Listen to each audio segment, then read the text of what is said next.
I have to tell you that after going there, it changed the way that I look at cars and that I purchase cars. The color of your car. There is statistically demonstrated fact that if you have a white car versus a red car, you may not be in collision as much. Do you love your car or not? And the argument was that if you love your car, you're probably going to be careful with your car. In 2024, the average increase nationwide has been about more than 10%, 11 to 14. That is after several years. In the last 10 years, we've had 3 years of double-digit increases. It was actually, I think it was 2023 or 2024 was the first year in 30 years where overall quality of driving, the number of accidents per mile and so forth, safety overall, deteriorated.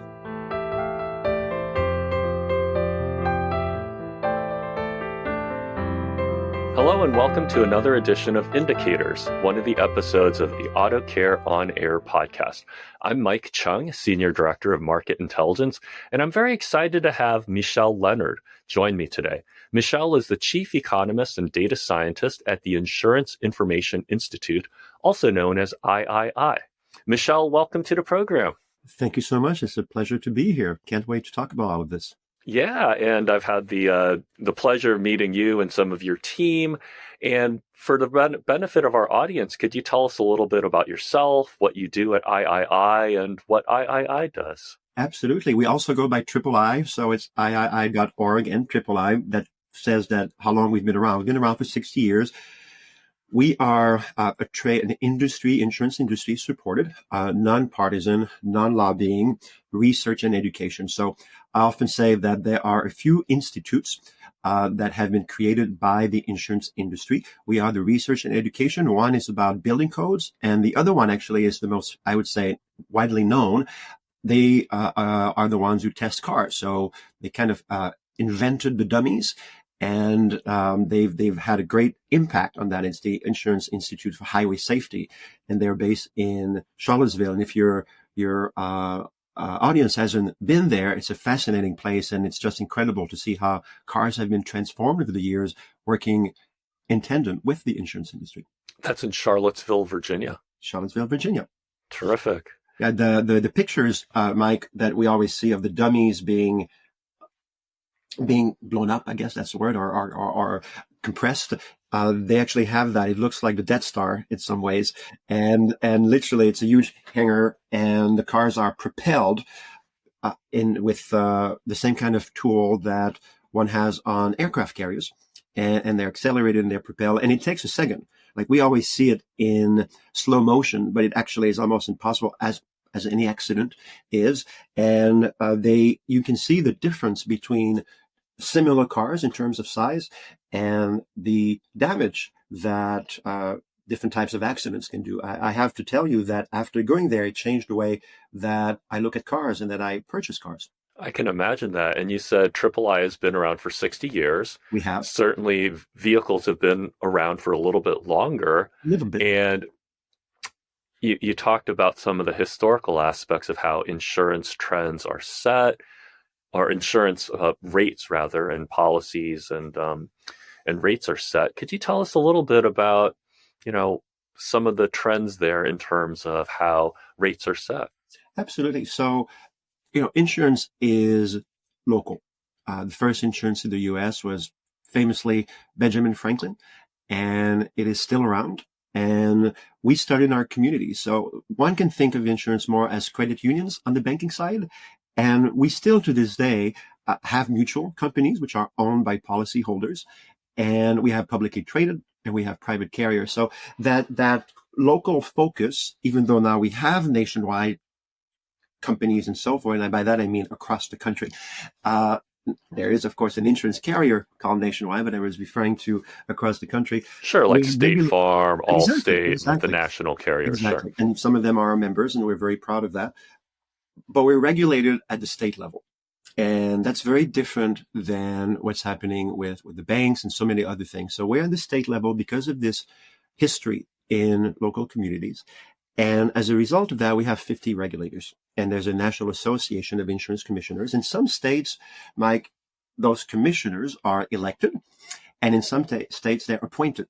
In some states, they are cabinet-like positions. So even if they may be appointed, they are still part of the administration. And there are some states where they are entirely part of the professional, I don't want to call it bureaucracy, but, et cetera, et cetera. So it's a very different environment.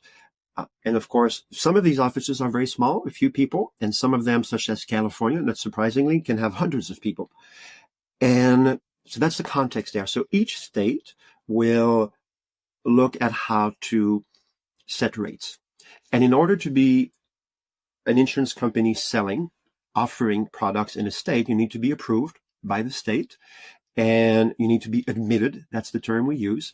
And as a result of that, you can operate in the state. And then you have to negotiate your rates. So now that was the macro kind of, the framework there. And how do we go as an industry from a data standpoint to set rates? Well, first, each line needs to be secure in terms of paying claims.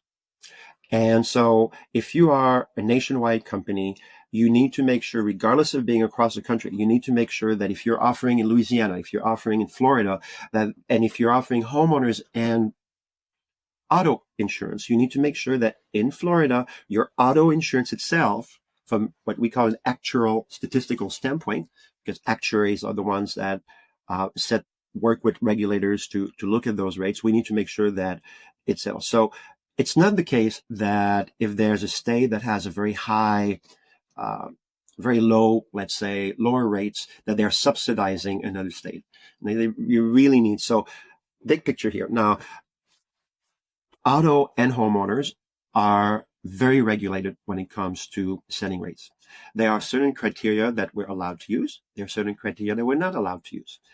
And the anchor for all of this is that the term or the sentence, the phrase that we use is it has to be actuarially sound.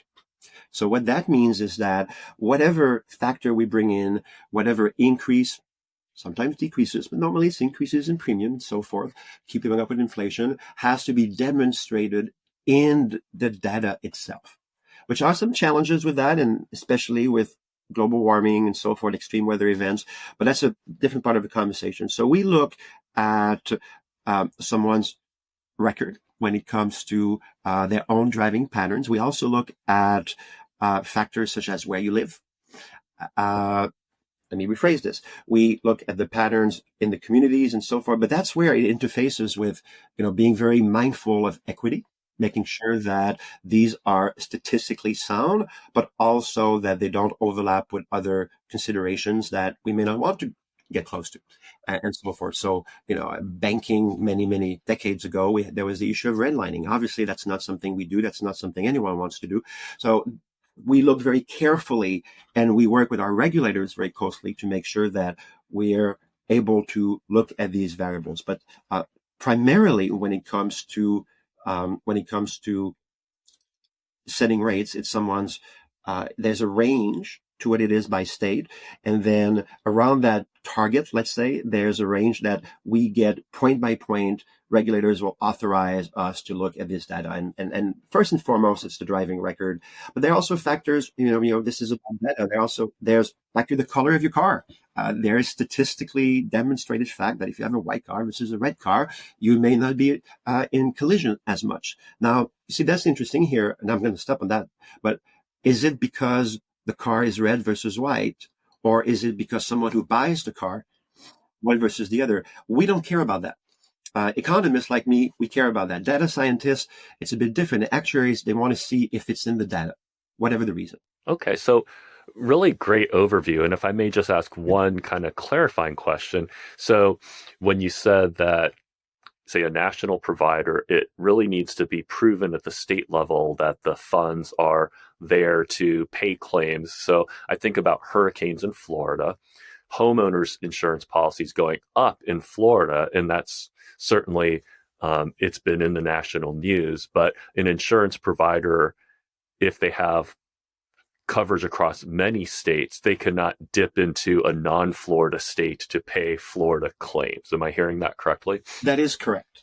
Now, there are layers of complexity on that first, but let's go into a little bit of at the risk of being technical, if you are with a State Farm, an AIG, it's actually written on a specific paper. That's the expression in the industry. So that paper, sometimes you'll get your policy and you'll see written on Great Mountains, something and something. It's not the same name that's because in these funds, these entities is where they need themselves to be rated a certain way. They need to be financially solvent on their own. And we work very closely with regulators to set these actual reserves. And the funds in those, the monies in those funds are invested very prudently. So, for example, if someone is retiring, we hear about 60% bonds, 40% equity, etc. These funds, just to give your audience a sense of it, it's 20% max on average in equity and 80%, 75% in bonds. So we're very prudently managed.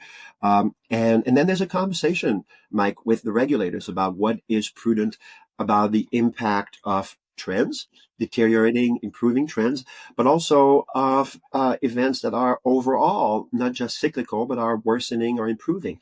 That makes a lot of sense, because from a claims payout perspective, you want to be able to access those funds and rely on them to grow at a steady rate. It's not like they're going in high risk funds or cryptocurrency or something. Yeah, we don't do crypto. Like we don't do industry does not do, sometimes we get questions about hedge funds and the likes, and maybe Sure. just 1% or so, sometimes there is, but overall at one point, no longer the case because it's changed a bit. The insurance industry was the biggest owner, the biggest investor in municipal bonds. At one point, we were some of the largest investors in real estate. That's why big buildings and so forth, because you have a large building, you can have rent, and that pays your liability in the simplest form over time. Now there's a lot of financial instrument, bonds are more liquid and so forth. But again, the industry has a significant amount of assets under management. It's actually the largest as a category. It's the largest investor institutional capital in the US and in the world because everything is insured. Therefore, those amounts are put aside in a very prudent way so that they're accessible and they are regulated and so forth in that regard. That makes a lot of sense. Thanks for that background and answering my question. And then the second thing that I thought of as you were talking, say for the auto insurance, you mentioned where you live or the surroundings, and certainly urbanicity, things like that can make sense from how much am I paying as a policy holder. And I can imagine where perhaps in the quote unquote old days where there might have been stereotypes on, oh, you're a 18-year-old driver, of course you're going to be more risky.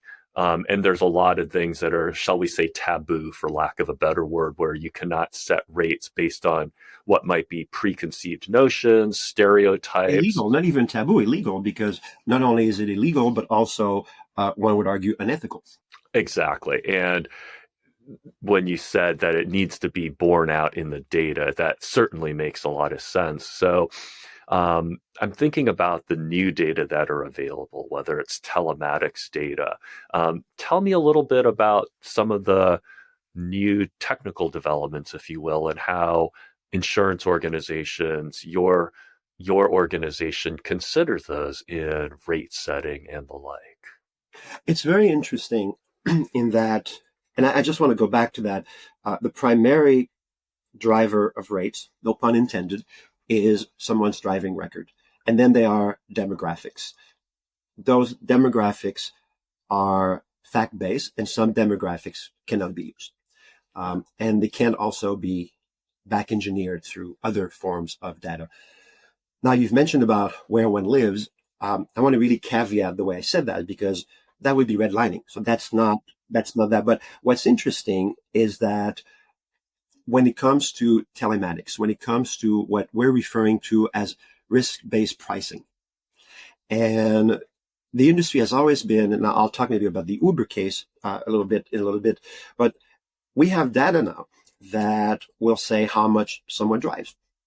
We have data that can show whether one drives safely or not. We have, so let's just, in the most simple form, say, I only drive to work and from work. Or we were talking earlier before going on air about, I'm in New York, just north of the city. And my profile, now that I've moved out of New York City into the suburbs and the exurbs when I am in the mountains, is very different. I take my car sometimes once a week, literally, and so forth. Now, the average number of miles per year is something that's taken into account, but not as significantly as the industry and regulators and consumers and insureds are looking for. So we haven't, as an industry, we're looking at telematics. But right now it's a plus. It's not something that's as central, because one of the challenges there, Mike, is that it needs to be actually sound and actually in the data. So suddenly we have this new data coming in, and how do we reconcile it with trends that we had before? So we're building a history. One story I like to say, I was plug-in plates, a big insurtech and other sorts of technology incubator on the West Coast, very large, one of the largest. And there was a panel on insurance and on insurtech and on telematics. And these folks, it was a bit of a Shark Tank. And they had this fantastic technology, natural language processing, NLP. They would recognize the voice. So they would say in the voice, do you love your car or not? And the argument was that if you love your car, you're probably going to be careful with your car. And that's true, logical, and so forth. And they were talking about all the NLP and so forth. And I thought that everyone was, yay, this is fantastic. And I just said, well, that's all great, but regulators are never going to allow that.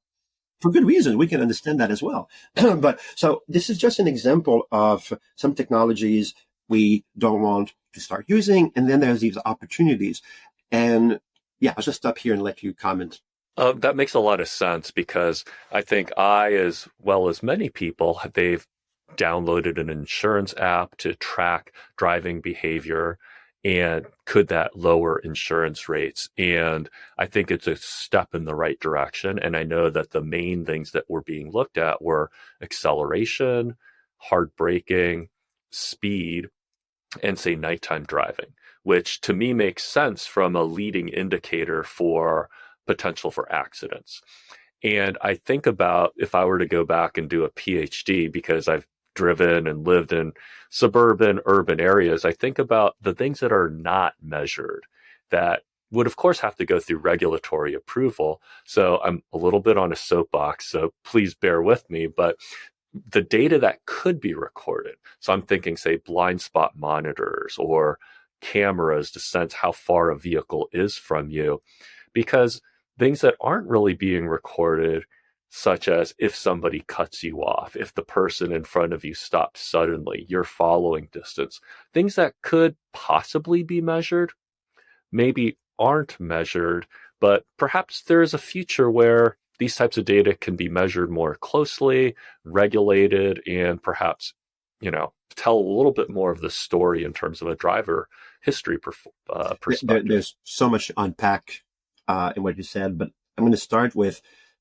one of the challenges with this data. Everyone wants to get a discount or a rebate. We don't like those terms, by the way, but I'll just use them colloquially here. But that also means some people will pay more. Now we're looking at who's a better driver, but in order to get a discount to the better drivers, it also means that there may be, all loss being equal. Yeah, like a zero-sum game, basically. And that we're not going there at this point as an industry. Gotcha. And that's really when, there'll be a moment there of truth, seeing how will people be comfortable with that? Will folks be comfortable with that? And where does it stop? I mean, I'm a data person and I'm all, but already cars monitor most of that. It's quite incredible. Folks don't fully realize, but your car, the company knows where your car is all the time. Whoever, traditionally, it used to be only more high-end vehicles, but today, it's the case. I have my app. I have the Subaru because I'm in the mountains, and they're great cars for that. I'm allowed to say that. And a big fan. I just got it. So, you're going to hear me talk about my Subaru, but I can tell where my car is at any given time. Well, there's privacy issues there. I mean, we know that in smart homes and so forth, in more recent years, it's become a potential source of harassment. Folks being able to get into that, spouses and divorces, it's actually quite concerning. So how much data are we already sharing? And how much of that data could be leveraged? Now, so there are two issues there. There's privacy, there's disclosure, and then, of course, there's the legal underwriting framework that we were referring to. You hit on something very interesting when you talked about the privacy, the potential if is somebody having an affair, where is my car, things like that. And it made me think about insurance fraud. And then you also talked about rate trends in terms of availability and affordability. So it's a little bit scattershot in terms of topics, but perhaps any of those that you can kind of talk about. The first thing, I just want to go back to this. So in terms of the technology, what is important to realize is that the technology can be our friend, but it also sometimes causes issues. So and again, going back to our sister organization, the Insurance Institute for Highway Safety, when a lot of the beeps came up, the blind spots and so forth, the technology was such that at first it was disruptive. And what we saw when some of these technologies were adopted was that they were actually causing also accidents. So the distractive nature of that, now folks are becoming more used to them. So, but that impact, there was an unexpected consequence about some of that. You may notice now that the airbags will not deploy or will not be activated if someone is not on the seat. Many years ago, they were all activated and so forth. That's because also we've looked at the data and we've determined that if the seat is empty, having the airbag deploy is actually counterproductive in terms of protection and so forth. So the point was there's a lot of data that we can mine and so forth, but it comes back to the rate. And it comes back also to, are people comfortable with it? When speaking with regulators, some of these are small offices, as I've mentioned. Some of them have hundreds of people. But at the end of the day, this is a public good. Insurance is required, and people need to understand it. So if we make it, as data scientists, as economists, as actuaries, too complicated, it's no longer transparent. So there's a give and take also between the accuracy, the precision of risk pricing, and common sense in terms of being able to get it. Folks will understand driving at night. Folks will understand, as you were saying, having a garage for your car. But going into the minutia of the blind spot versus a blind spot that's like a foot or two, I don't know how they're measured, versus a bigger one, going into the minutia of accelerating, decelerating, folks may have different views on that, defensive driving and so forth. So we also, at the end of the day, not only does it need to be legal, always, ethical, equitable is a term we use, but also transparent. And, I'm a modeler, I'm an economist by training and a data scientist. And I always say, we don't want black boxes. Like you want people, especially with these public goods, again, because insurance is in a way a public good, we want folks to be able to understand and be transparent without having a PhD. You bring up a really great point, and it makes me think of two things. One is we almost have the data at our fingertips to be able to have on-demand pricing, if you will, for, okay, do you want to drive 120 miles an hour? Click this button and you can pay that much more because mathematically we have it figured out. And to your point about, is that ethical? Is that right? That certainly brings up a lot of interesting questions. And also, are people willing to buy for that product? I love the idea of paying less and committing to driving my car only on certain roads. I would do it. But what if suddenly I need to go to the hospital? What if suddenly it's more in the margin? Hospital is probably a clear-cut case, but what if suddenly, so how does that impact behavior? And do we as insurance companies want to become part of that decision influence? Because it could be a friend that needs to go to the hospital and they reached out to you. So many scenarios we can't necessarily see. Exactly. And I'm not comfortable because I've reached my 100 miles of insurance. And then the person will not go to the hospital. And let's say that those are exactly the kind of unintended consequences and impact on behavior we need to think about. But it's very interesting what you said, and I want to use the Uber example. So if when the when Uber and other companies such as Lyft and so on, the rideshare, it's someone's car. I mean, that's still the essence of it. Whether it's Uber or another one, just generically, someone's personal car. Now there's personal auto insurance and there's commercial auto insurance. Once you're using your personal car to generate income, that should be a business policy, an insurance, and commercial auto. So it was a challenge originally and as it became more and more common, carriers had to start looking into it. And the solution was actually quite innovative and maybe in a way surprising when one thinks sometimes of insurance companies being very conservative, very traditional. And we actually are at the forefront of change and technology adoption. So if you are in a car ride environment, when the app, whichever one the driver uses, is on, it switches insurance policy. So it automatically, and that's the monitoring. So you were talking earlier about monitoring and so forth. So there are hybrid policies that will have personal auto and then the commercial component. And not obviously, but one needs to understand that most likely in that specific case, if you take on additional liability and so forth, sometimes commercial may have less of a risk profile, but in that specific case, just by virtue of using it more and more, and some of it because one can do a rideshare type once a week as a driver, one can do it much more. So that you actually, in that case, will pay based on the amount of miles that is driven as a rideshare business.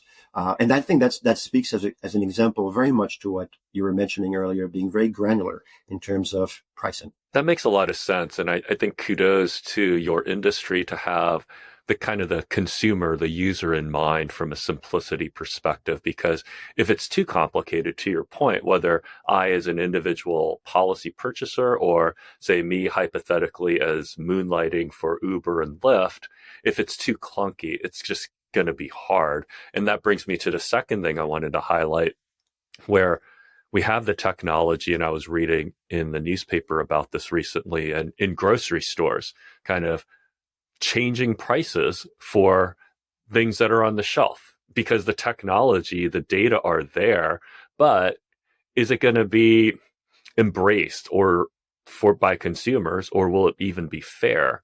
And by extension, I can see where auto insurance policies with all that data, if it were allowed, you could arguably change your policy, change the rates at a more frequent cadence than every 6 months or a year. Which certainly is not desirable when we come down to it. It's a required product. We want to make sure that folks can budget with a certain degree of certainty, that folks are able to have a sense of what their insurance will be.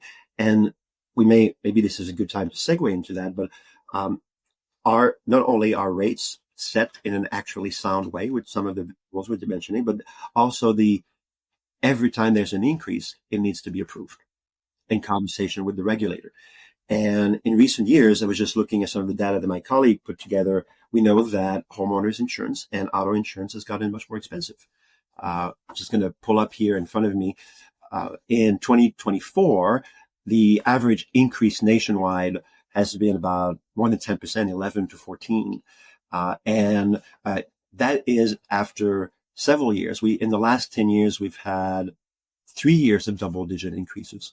This is automotive insurance policies. Yes, personal. And apples to apples with the same liability and coverage and so forth. Exactly. So 10 to 14% in 2024 and following several years of double-digit growth. And that is to maintain our ability to continue paying.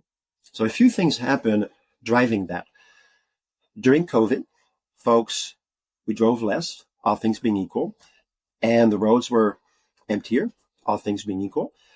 So a lot of folks started driving faster and also not on the same routes that we normally would do. In the morning, commuting, etc., dropping the kids up, etc. But there weren't that many cars around. So what we saw during COVID was that severity, i.e. the impact of the accident, increased. Folks were driving faster. Frequency the number of times that these happen, accidents, collisions, and so forth, went down. And they kind of compensated for one another. However, replacement costs, and I'll get to that in a second, went up. Now, we call those adverse or positive developments. After COVID, what happened is that, and I'm certainly, that speaks to me, that's what happened to me. We continued to drive faster. And I don't drive fast. I'm actually very boring when it comes to driving. But as a whole, we continued to drive faster, but now there were more cars. So severity and frequency both went up. It was actually, I think it was 2023 or 2024 was the first year in 30 years where overall quality of driving, the number of accidents per mile and so forth, safety overall deteriorated in the US nationwide. That had never happened to have that in many years. And that was largely because of these driving patterns. Now, as an industry, we didn't know if this was ever going to go away. This was a reversal of data-driven, no pun intended, data-driven. But, and thankfully, it has reverted back to the mean of now, once again, having improvements. Where we're continuing to every year a little, but that was unexpected. So that drove some of the costs because we had state by state, remember, line by line, insurance line by insurance line, we had to make sure that we are actually sound. That's the term we use, actually sound. Then something else happened driving those costs. It had to do with replacement costs, and we all experienced inflation, but auto parts and auto labor was especially hit by that. So one of the things that we do at the III is that we try to explain, what goes into premium, what it pays for, and so forth. And when one thinks about your home and your car and what we insure, what we repair, rebuild, and replace, as we say, a lot of that is what was impacted the most by the inflation of the last 6 or 7 years. If we're looking at homes, lumber at one point, the 2x4 went from $2 to $15.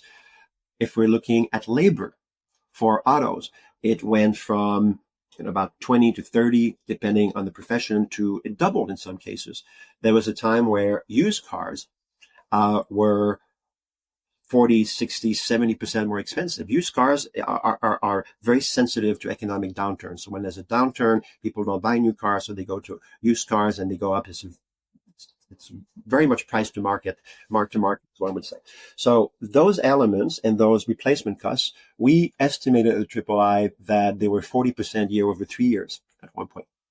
So even looking at these consecutive years of increases, we did the math and we absorbed about half of those costs when it comes to that. So it hasn't been a good time in many ways to be in the industry. Again, I'm looking at what we call the combined ratio. So the combined ratio it's how much money we pay for for each dollar that we get in. So it's the reverse in a grade. You want to have a high grade in school.